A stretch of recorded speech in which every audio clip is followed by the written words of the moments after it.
ഹരേ കൃഷ്ണ. ഓം ശ്രീ മഹാദേവ്യൈ നമ. ശ്രീ മഹേശ്വരന് വാക്കുകൊടുത്തതനുസരിച്ച് ആദിപരാശക്തിയായ ദേവി ഹിമവാന്റെ പത്നിയായ മേനയുടെ ഗർഭത്തിൽ പ്രവേശിച്ചു.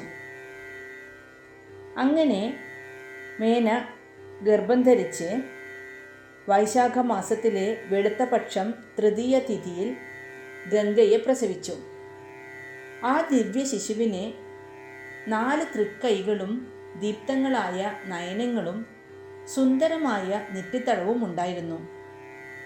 ഹിമവാൻ സ്നേഹവാത്സ്യങ്ങളോടെ കുഞ്ഞിനെ വളർത്തിക്കൊണ്ടുവന്നു.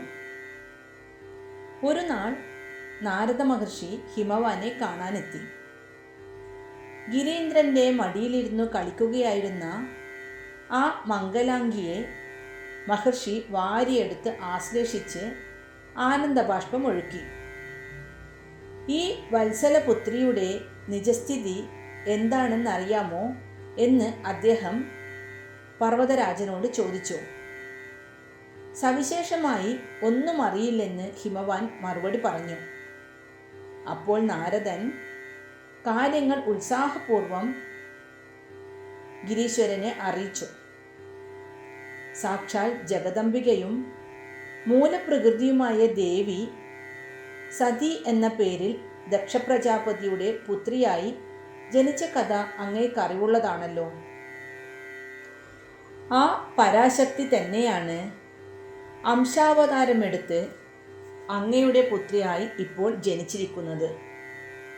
സാക്ഷാൽ പരമേശ്വരനോട് ചേരുന്നതിനു വേണ്ടിയാണ് മായാശക്തി കൊണ്ട് ദേവി ഇങ്ങനെ പുനർജനിച്ചിരിക്കുന്നത്. സ്വർലോക സുന്ദരിയായ ഈ ബാലികയ്ക്ക് ഗംഗ എന്നു പേരിട്ട് വളർത്തുക. ഇവളെ ഒരു നാൾ ബ്രഹ്മദേവൻ ദാനമായി ചോദിക്കും. അങ്ങ് വിസമ്മതമൊന്നും പ്രകടിപ്പിക്കരുത്. കാരണം വിശ്വനാഥനായ ശംഭുവിനെ കന്യാദാനം ചെയ്യുന്നതിന് വേണ്ടിയാണ് ബ്രഹ്മദേവൻ അവളെ ചോദിക്കുന്നത്. അന്ന് ത്രിലോകങ്ങളിലും വെച്ച് ഏറ്റവും വലിയ ഭാഗ്യവാനായി തീരും അങ്ങ്. ഹിമവാൻ ആനന്ദാതിരേകത്തോടെ സദ്വാർത്തയുമായി എത്തിയ നാരദ മഹർഷിക്കു നന്ദി പറഞ്ഞു. നാരദർ പ്രവചിച്ചതുപോലെ ബ്രഹ്മാവ് യഥാകാലം മറ്റു ദേവന്മാരെയും കൂട്ടി ഹിമവാനെ കാണാനെത്തി. അതിൻ്റെ തലേ ദിവസം തന്നെ മഹാമായയായ ദേവി ഗിരീശ്വരന് സ്വപ്നദർശനം നൽകി ആ കാര്യം അറിയിച്ചു. പിതാവേ, അങ്ങയുടെ പുത്രിയായ ഗംഗ തന്നെയാണ് ഞാൻ. ശ്രീ പരമേശ്വരൻ സതീവിരഹത്താൽ ഉള്ളുരുകി കഴിയുകയാണ്. കാമരൂപപീഠത്തിൽ ദക്ഷപുത്രിയായി ജന്മമെടുത്ത് അദ്ദേഹത്തിൻ്റെ പത്നിസ്ഥാനം അലങ്കരിച്ചിരുന്ന ഞാൻ തന്നെ അടുത്ത ജന്മത്തിലും അദ്ദേഹത്തിന് പത്നിയായി തീരണമെന്നാണ് ആഗ്രഹം. അത് സാധിച്ചു കൊടുക്കുന്നതിനാണ് ഇപ്പോഴത്തെ എൻ്റെ അവതാരോദ്ദേശ്യം. കൂടാതെ അങ്ങും അങ്ങയുടെ പത്നിയും എന്നെ മകളായി കിട്ടണമെന്നും ആഗ്രഹിച്ചിരുന്നല്ലോ. ഇപ്പോൾ ഗംഗയായി ജനിച്ച എന്നെ സ്വർലോകത്തേക്ക് ആനയിക്കാൻ ബ്രഹ്മദേവനും കൂട്ടരും വരുന്നുണ്ട്. എൻ്റെ പൂർണാംശം വീണ്ടും ഭവാന്റെ തന്നെ പുത്രിയായി പാർവതിയായി ജനിക്കുന്നുണ്ട്. ഈ വിവരം ഭവാന്റെ അറിവിലേക്കായി ഞാൻ മുൻകൂട്ടി ധരിപ്പിക്കുകയാണ്. നാരദർ പ്രവചിച്ച സമയം സമാഗതമായെന്ന് സ്വപ്നത്തിൽ നിന്ന് ഞെട്ടിയുണർന്ന ഹിമവാനു മനസ്സിലായി. തുടർന്ന് അവിടെ എത്തിച്ചേർന്ന ദേവഗണങ്ങളെ അദ്ദേഹം വന്ദിച്ച് യഥാവിധി ഉപചരിച്ച് പൂജിച്ചു. ബ്രഹ്മദേവന്റെ നിർദ്ദേശപ്രകാരം അദ്ദേഹം ഗംഗയെ ദാനമായി നൽകി. ശിവശങ്കരമൂർത്തിയുടെ വിരഹം അവസാനിപ്പിക്കാനും അദ്ദേഹത്തെ ഗംഗാധരനാക്കുന്നതിനും വേണ്ടിയാണ് തൻ്റെ പുത്രിയുടെ പുറപ്പാടെന്നോർത്തപ്പോൾ ആഹ്ലാദവും അഭിമാനവും ഉണ്ടായെങ്കിലും പുത്രിയെ പിരിയുന്നതിനുള്ള ദുഃഖവും ആ വത്സല പിതാവിന് സഹിക്കേണ്ടതായി വന്നു. ഗിരീന്ദ്രൻ പ്രിയപുത്രിയെ മാറോട് ചേർത്ത് കണ്ണുനീർ വാർത്തു.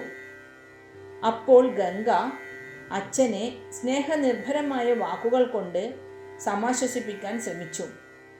പിന്നീട് അച്ഛനെ വന്ദിച്ച് യഥോചിതം പൂജിച്ചിട്ട് അദ്ദേഹത്തോട് വിടവാങ്ങി. ബ്രഹ്മദേവനോടും മറ്റു ദേവകളോടുമൊപ്പം പുറപ്പെടാൻ ഒരുങ്ങി. ബ്രഹ്മാവ് ഗംഗയെ തൻ്റെ സിദ്ധ കമണ്ഡലുവിൽ ആവാഹിച്ചുകൊണ്ട് പർവ്വതരാജനോട് യാത്രയും ചൊല്ലി സ്വർലോകത്തേക്ക് തിരിച്ചു. ഈ സമയത്ത് ഈ വിശേഷ വർത്തമാനം ശിവമൂർത്തിയെ അറിയിക്കുന്നതിലേക്കായി നാരദർ ധൃതിയിൽ കാമരൂപ പീഠത്തിലെത്തി. ഏകാഗ്രമായ തപസ്സനുഷ്ഠിച്ചു കഴിയുന്ന ശിവശങ്കരനെ വന്ദിച്ചുകൊണ്ട് നാരദർ പതിഞ്ഞ ശബ്ദത്തിൽ ഒരു അശരീരി പോലെ ഇപ്രകാരം അറിയിച്ചു: അല്ലയോ സർവജ്ഞനായ വിശ്വനാഥ, സാക്ഷാൽ സതീദേവി പുനർജന്മം കൈക്കൊണ്ട് അങ്ങയോടൊപ്പം വീണ്ടും ചേരുന്നതിനായി ആഗ്രഹപൂർവം കഴിയുന്നു. ആ കന്യകയുടെ പാണിഗ്രഹണ കർമ്മത്തിനായി അങ്ങ് ഉടൻ തന്നെ തപസ് അവസാനിപ്പിച്ച് ദേവലോകത്തേക്ക് എഴുന്നള്ളിയാലും.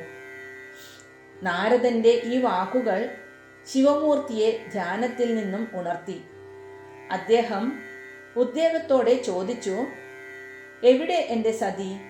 എവിടെ എൻ്റെ ദേവി? അപ്പോൾ നാരദൻ ഗംഗയുടെ ഉത്ഭവത്തെക്കുറിച്ചും മറ്റും ചുരുക്കി പറഞ്ഞ ശേഷം അവൾ സ്വർലോകത്ത് പാണിഗ്രഹണത്തിനായി ശിവനെ കാത്തിരിക്കുന്ന വിവരവും അറിയിച്ചു. സന്തുഷ്ട ചിത്തനായിത്തീർന്ന മഹേശ്വരൻ മഹർഷിയെ ആലിംഗനം ചെയ്ത് അനുഗ്രഹിച്ച ശേഷം സ്വർലോകത്തേക്ക് തിരിച്ചു. പത്മസംഭവനായ ബ്രഹ്മദേവൻ ശംഭുവിനെ വിധി പോലെ പൂജിച്ച് ആദരിച്ച് എല്ലാവിധ ആഘോഷങ്ങളോടും കൂടി ഗംഗയെ അദ്ദേഹത്തിന് കന്യാദാനം നടത്തിക്കൊടുത്തു.